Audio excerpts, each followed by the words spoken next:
nak nampak mana barang jadi boh. Bukan nak cakap saja.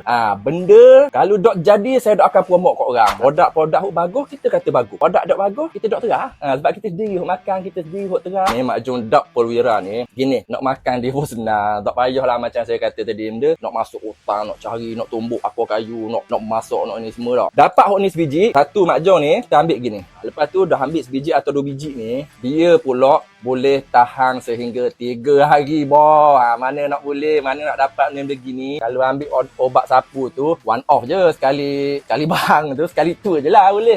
Ini benda boleh tahan sampai 3 hari. 3 hari tak perlu ambil. Ambil sekali je. Bila makan kena awal 3 jam sebelum. 3 jam sebelum makan barulah sedap boh. Kita nak sama benda-benda gini, benda sedap gini, kena take time, kena relax dalam diri kita. Barulah burung kita sekali petik gini baru sekali bangun.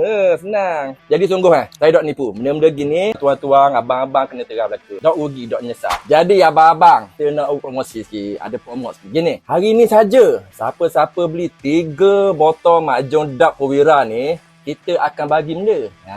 Kita akan bagi free gift minyak urut dap. Belum ni mana ada kita minyak-minyak gini. Sementara ada promosi ni lah. Cepat-cepat kena rebut.